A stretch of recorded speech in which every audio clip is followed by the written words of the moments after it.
Salut la mif! Envie de savoir comment faire le plus beau des headstands? Ultra facile, tu vas pouvoir te la péter partout sur Insta avec ça. Alors attends, ne bouge pas, je vais tout expliquer.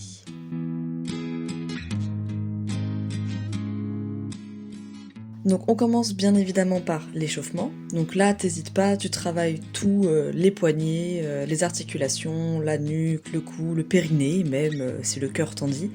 Et échauffe-toi aussi bien le dos en faisant des ponts par exemple, et tu verras à la fin pourquoi c'est important. Ensuite, voyons comment te positionner correctement. Il faut que tu aies les mains enlacées et les coudes placés au sol de façon à obtenir un triangle équilatéral. À peu près, hein, c'est pas une science exacte.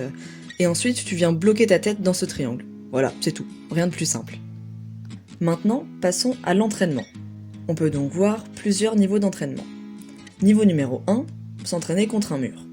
On kick donc la jambe appropriée. Le mieux c'est d'essayer avec les deux jambes et de voir avec laquelle on est le plus à l'aise. Et si on a peur de tomber de l'autre côté, on peut se rattraper au mur facilement. Donc ultra bénéf. Et ça permet aussi de pouvoir se maintenir au mur et s'adapter un peu à la position, à l'équilibre et au sang qui monte à la tête, tout ça. Ensuite, niveau 2, le faire sans mur. Alors là, technique très facile, je préfère monter doucement les jambes plutôt que de les kicker. Ça évite de retomber de l'autre côté et ça permet de trouver son point d'équilibre plus facilement, car on est plus en contrôle de soi-même. Donc simplement en montant les jambes petit à petit, une par une, ça permet de passer par différents stades faciles avant d'arriver au stade final du headstand. Le tout, c'est de s'entraîner,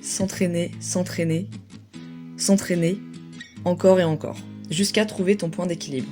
En fait, c'est un mélange de force et de balance. Sauf que, bon voilà, t'as bien vu mon absence de muscles flagrant.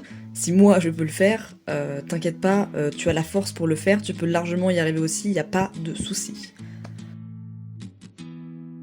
Enfin, un point très important, savoir chuter, savoir rebondir en cas de chute.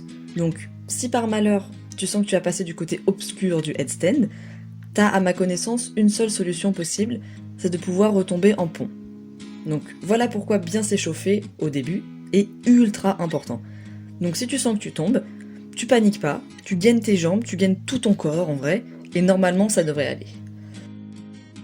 Voilà, tu sais tout ce dont tu as besoin pour faire un superbe headstand. Après, j'ai sûrement oublié plein de trucs, donc si t'as d'autres petites techniques, franchement, n'hésite pas, dis-les moi. Bisous!